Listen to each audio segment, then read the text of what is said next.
بسم الله الرحمن الرحيم waxaan ku sugannahay maanta sida arkaysiin deegaanka oo dhigle oo ay ka howlgalayeen guutada 14 Oktoobar iyo guutada 17aad ee Gorgor labadeeda urur ee ururka labaad ee Gorgor iyo ururka 84aad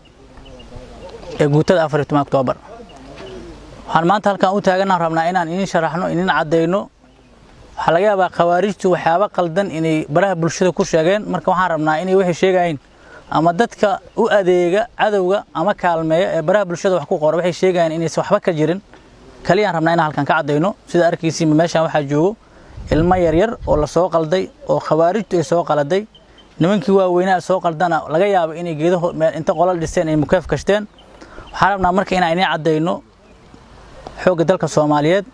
oo dheegle inuu guul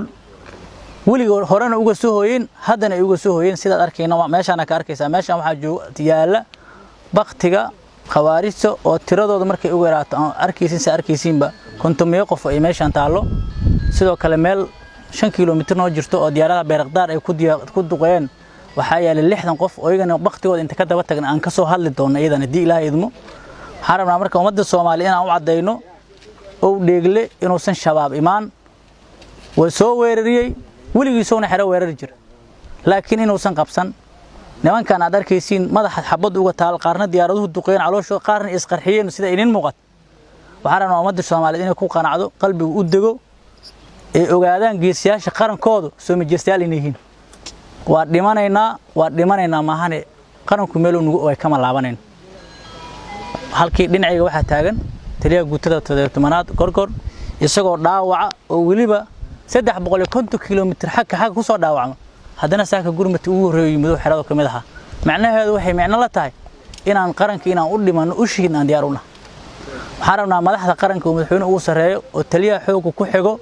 iyo madaxda kale qaranka inay ku niyad samaadaan ciidankooda meel ay ku ogaayeen inay ka soo jabin inay sidaan oo kale u soo jiidaan baqtigooda maahane inaysan ka soo jabin intaas ina ogaatiin aan rabnaa waana mahadsantiin ciidamada qarankana sida 14 Oktoobar iyo guutada 17aad Gorgor iyo guud ahaan Gorgor waa u mahad celinayna waa mahadsantiin waad guuleysateen cadawga Soomaaliyeed hajab cadawga Soomaaliyeed hajab hadlo sidaan oo kale ha baqtiyo waa soo jiideynaa maahane cadada aan kala jarjarayna madaxda qarankana gurmadkeena siisay ay ugu horeyso ragii calooshas ka soo saaray waa uga mahad celinayna waa mahadsantiin meeshan waxa ka muuqdo hubka noocyadiisa kala duwan AK47 BKM RPG oo aan ka soo furan cadawga kuwa kalena istoorada ku jiraan inta waxaan idin soo keenay example in aynu tusino meed iyo hub inay khawaarijtu ay meesha uga carareen way warkii intii badnay taliya guutada yiri anigu waxaan leeyahay shoob inay manhayaan yihiin oo dad meel ugu xareysan oo qaarba mar soo dirahayaan ay yihiin waa markii saddexaad waxa ku jabayaan u dheegle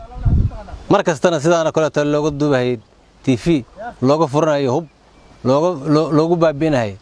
marka ma quusanayaan oo haddana waa soo diri doonaan markay soo direen waa sugeynaa intay soo dirin annaga ka hortagina waa guuleysanay Soomaaliya guul hayd raacdo xoogga dal guul Gorgor iyo Oktoobar guul anagu guul